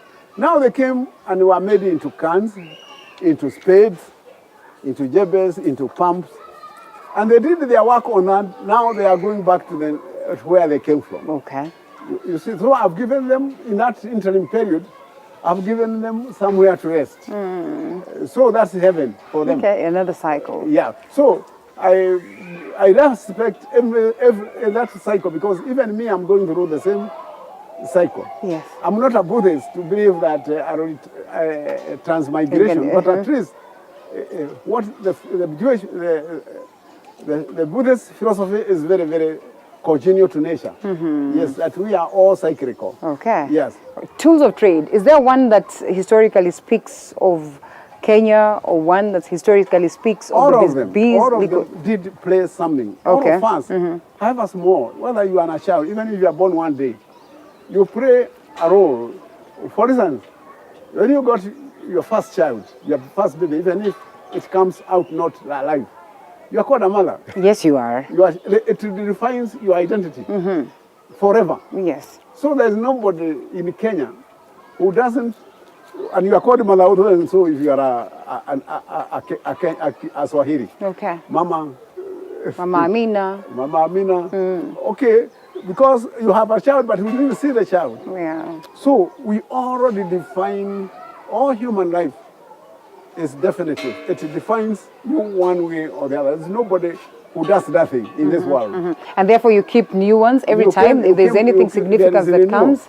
And if in my Kikuyu culture, people will name their sister and name a sister who they never saw. Oh yeah. Because they are reincarnation and yeah. Joki meaning are recycled. As recycling or Yoki means are resurrected. You see, we all do, we are part of that nature. And therefore I respect my culture. You talked about culture. I talked about culture, yes. But not the primitive like Kiama. Okay. Not those reactionary political regressions which want to make men dominant. Those one I consider them vulgar and dirty. What is this one thing that you wish for your country? Maybe as we proceed to the next step. For my country, yes. That we continue to respect each other's life, sovereignty, rights, and dignity. That's what I like, because we have ingrained in the Constitution, we left it. You know, I've sat with Reverend and I am like mesmerized. And I look at all this and every single piece he's told me a story about. And therefore I say, we leave it at that.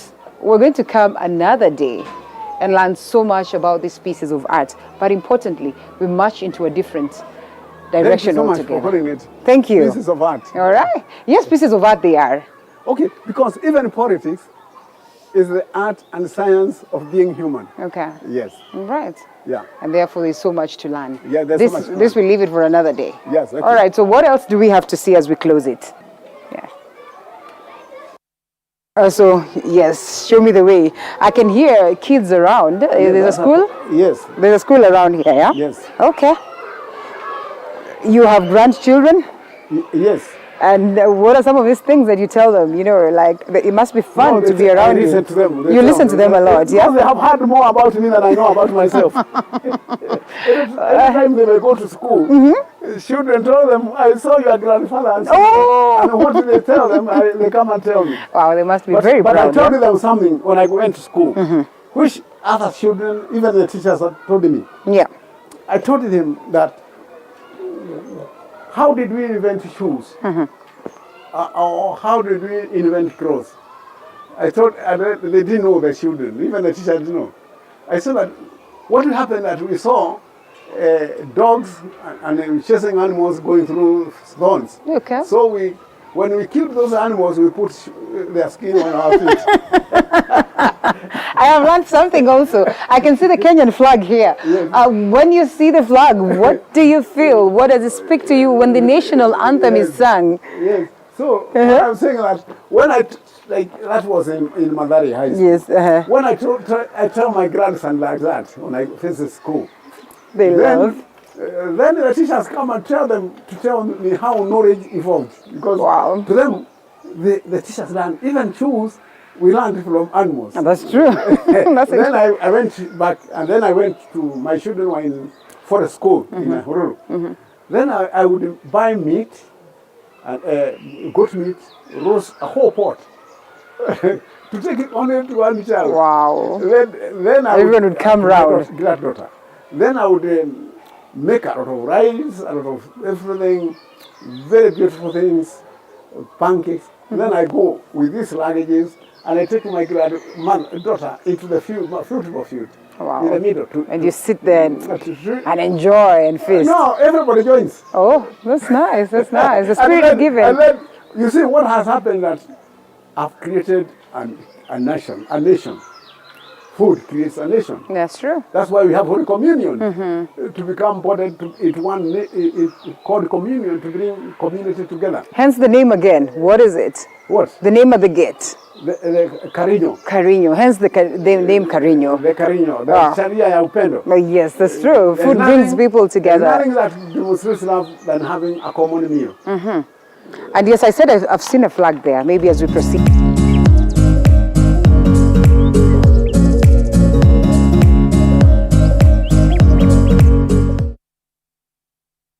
Yeah. Okay. Yeah. Carino, so what do we find in here as we come to a close and we say thank you so much for hosting us, giving us this historic moment? Kenya is set by two things, participatory and a representation, which are based on reason.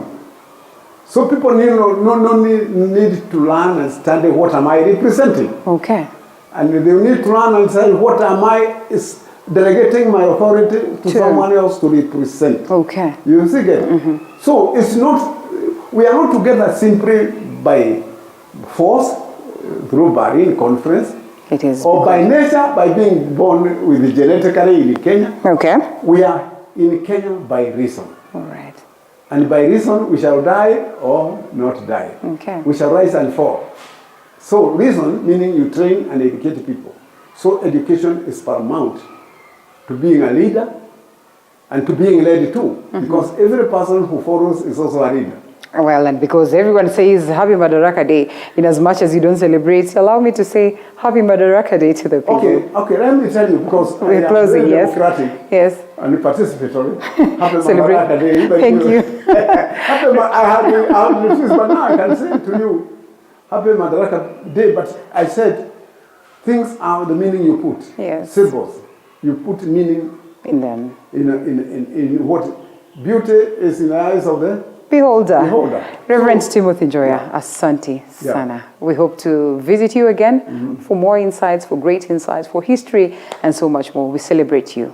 Asante. I'm very, very happy that you come to my library and that you have enjoyed so much this area. Thank you. Yeah. Asante Sana.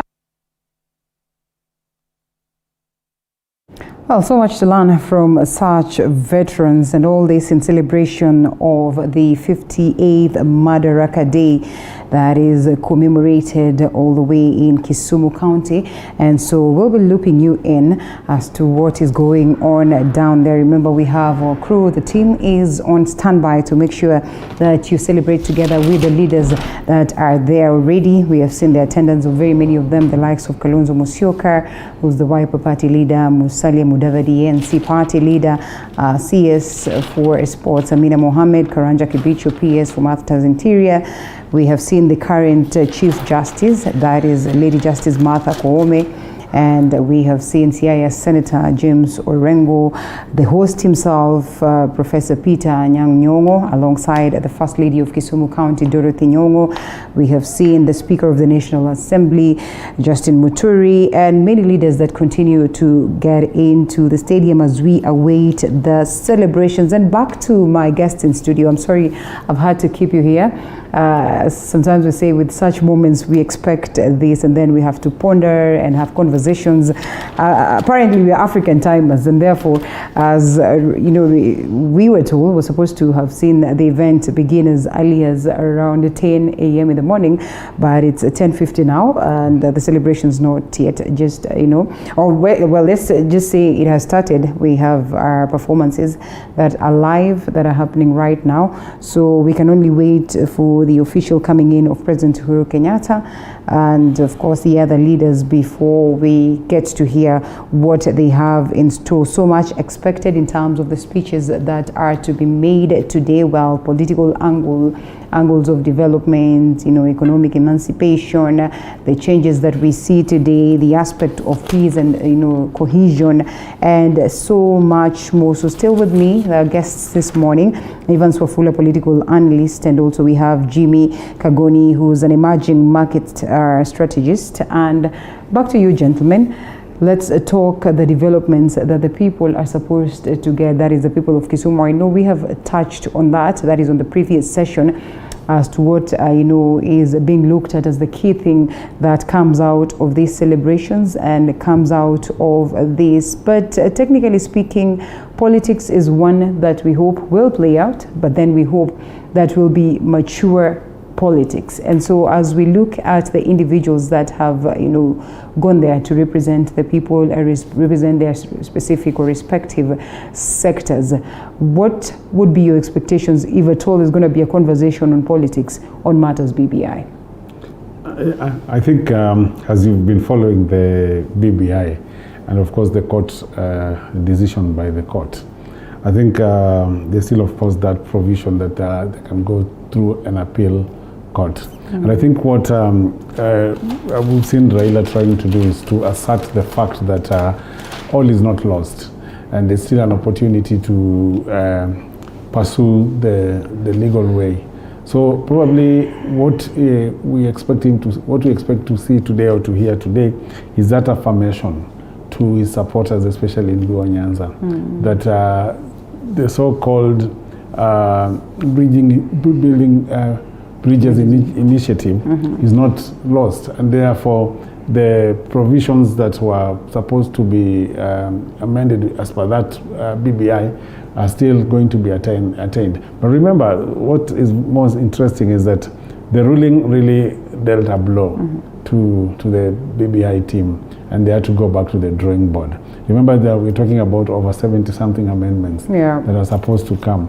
So I think we will wait and see, because I think we cannot predict what will happen in the courts of law, but we are hoping that whether justice will be served or whether there will be another decision that comes from the court is what we'll see. But the politics about the BBI, I think we expect to see it play again today. Remember, Uhuru Kenyatta, just after landing in Kisumu, also affirmed and asserted that they have all the legal minds behind reversing that decision of the High Court.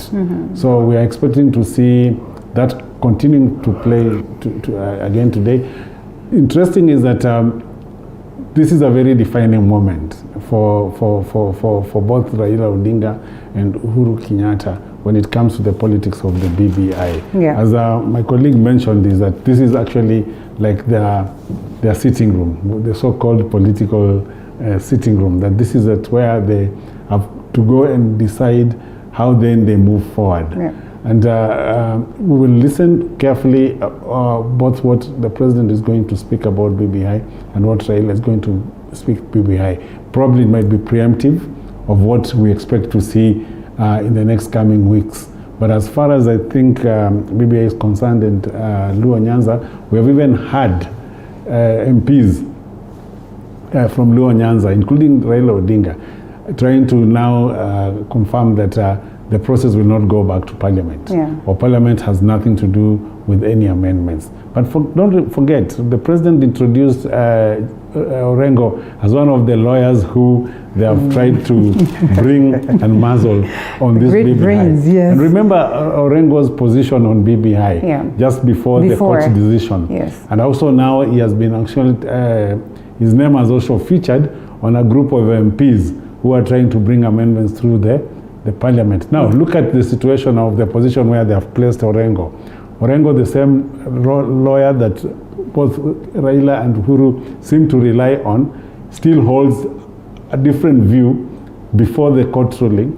And after the court ruling, we have seen is among those young Turks, leading a group of young Turks inside Parliament who say that we can go the IPPG way. So I think what we will expect to see in the coming weeks is to see whether actually Orengo has a brief from both the president and Raila as far as the BBI is concerned and the appeal is concerned. But if he doesn't have the appeal, then we will also know whether he doesn't have that brief for the brief for both Raila and Uhuru. So it's going to be interesting. Just after the speech is important, and I'm sure they will mention about it. Uhuru is very predictable. You already said that nothing will stop them. They still believe in the court. But also important, I think it was a political statement for Uhuru to say that we are confident we will go to court and the court will reverse. Because he also has to affirm the confidence in the courts. Remember, he has a beef with the judiciary.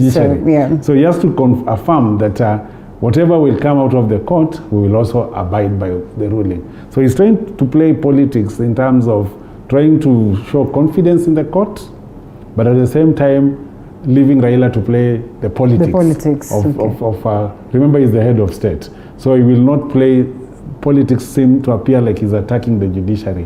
But I can tell you for sure is that Raila will play politics on the BBI because you cannot separate him from the BBI. But for the president, he is going to tilt a little bit, of course, confirming that I have the support from Nyanza, but also looking at it, look here, I have the judiciary that I don't have to castigate it in public.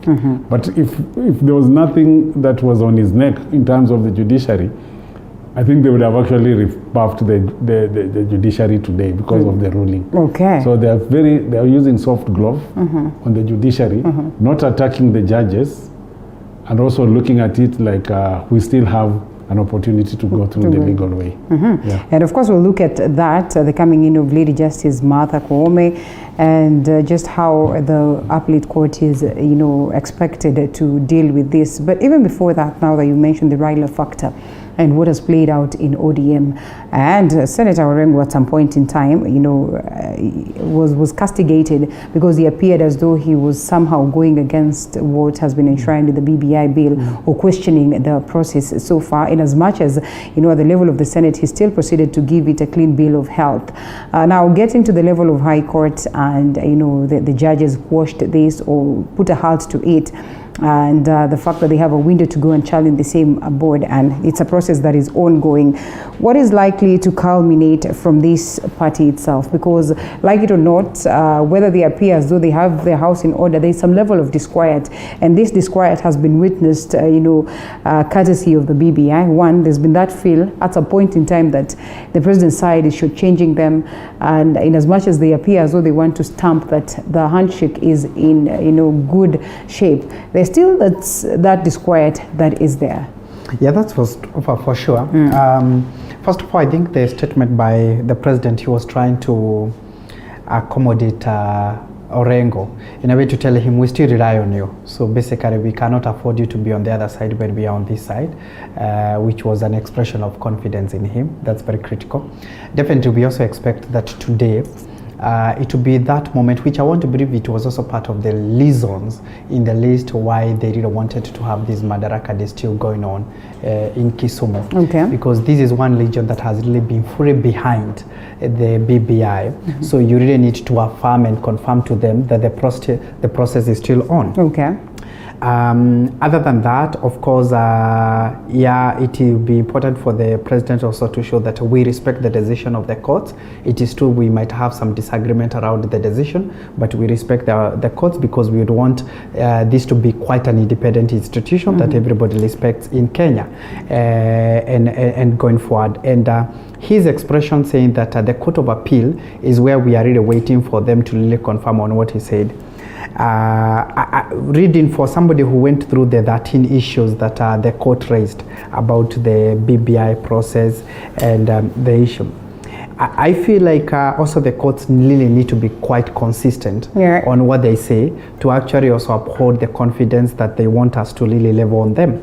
Because, and I'll just give you one example. For instance, one of the issues they said out of the 13 issues was that the IEBC, as it is constituted at the moment, should not even be able to handle the referendum. Showing that it lacks quorum, or it is not constitutional welcome made at the moment. Now, 2 days later, the same IEBC is hired by the same court to conduct the election of the president of the Court of Appeal. So what a controversy. I mean, what a contradiction. What are you really telling us? That you have no confidence with this institution, yet you're still going to them to actually help you carry out your mandate. I mean, that's, I find like also the court in one way or the other, they also invite some of the jabs that come their way. Okay. And they didn't need to demonstrate that we are also above. I know there has been issues between the president and the judiciary, and there have been some differences of a kind, and the president has also made certain statements. But the court also needs to show and demonstrate that we are really way above this, because anybody would be forgiven to think that the High Court decided on that. There was a factor of the 41 judges who have never been confirmed by the president or appointed by the president. Someone would think that maybe that also influenced their decision in the way it came out, even reading the script and the statements that were the way they were really phrasing them, you'd see those kind of things. Other than that, is that our confidence as a country should be in the court. Now we have a new president who is well accepted, the president of the Court of Appeal, who is well accepted across by the rest of his colleagues very well. For those who have gone to see his CV, he has a very good CV. He has served in that court for quite a period of time, 12 years he has been there. And in fact, he is actually perceived that he should have even been the president way even before William Ouko. So we have the confidence that he's going to constitute a bench, and the bench will be able to decide very well. The truth of the matter is that maybe now that we have a break of this, or rather, a short break, it will be a point of, can we just check whether there are things that need to be fixed? Are there areas that we were really extreme on the BBI? Are there voices that we really need to accommodate on this? And we leave politics out of it, because there have also been a lot of politics that sometimes we miss the consensus. For instance, I think we are all agreeing, and I followed your interview with Gitobu Imanyara, we are all agreeing that we need to audit the constitution and ask ourselves, and everybody has been saying this, we need to be getting some cabinet secretaries from parliament.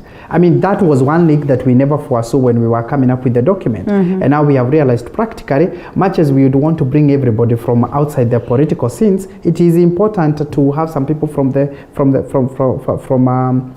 parliament. Number two, we are all agreeing that the Senate, for sure, has not really been the upper house as the constitution would have wanted it to look like the upper house. So now we have a moment to really fix it as the real upper house, because if you have an institution where you are giving approximately 300 to going to 400 billion, then you need a very strong institution that is able to check and be able to follow keenly on how the expenditure of that money goes. Because the 47 governments, for instance, if you use even the figures that we have been playing with, of around 330 to 350 billions that go to the counties, then you need a very strong Senate that is going to audit, follow up, and see exactly how that money is being expended. People can be able to watch on that. You know, those kind of things. We are agreeing that the MCAs in this country have actually been reduced to nothing. They are literally flower boys and page boys and flower girls to the governors in this country, and there are those kind of things. So maybe it's not a moment to really throw everything out and say that to hell with this and those kind of things. It is, and we can also check what are areas that have been extreme. For someone who have really followed this process of the BBI, you remember that it also had very extreme clauses. For instance, some of them were the proposals that were there way earlier before they were removed, in regard to allowing even governors to go for a third term, and he said we are not comfortable with it. Proposals like those ones of the ombudsman, proposals like those ones that it is mandatory to have gender balance, and sometimes we realize that it's not practical, because we would now have missed Mother Kome being CJ, because the DCJ is a woman, which doesn't really make sense, so to speak.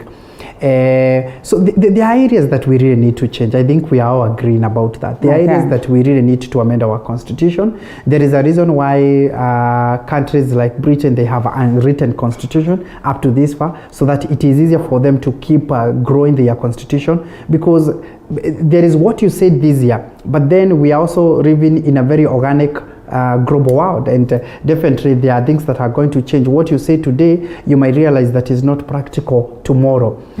I find, and I wish that is what I'm going to find in the statement of the president today, that maybe because now the courts have also given us the opportunity to really review, we can accommodate, or we can check what are areas that you are quite uncomfortable with, and what do we really need to do. I found it to be quite absurd, and I must tell you this, Linda. I found it to be quite absurd on one of the issues that the court discussed and said, and it was almost suggesting that, and I thought that should actually be left to the political parties and the political players to really give their opinions, and not really the court to decide. That the BBI should actually have multiple questions. I found that to be a bit absurd for the court to be the one that are really saying how the questions of referendum should actually be rephrased. I found like they are really addressing themselves to way beyond what they were really supposed to. Ironically, the Constitution speaks of a referendum question. Yes. And therefore, it becomes a catch-22 in such a scenario. Speaking of the courts, and coming to you, Evans, it's quite hard for them right now, especially the appellate court, and whether this has to go to the level of the Supreme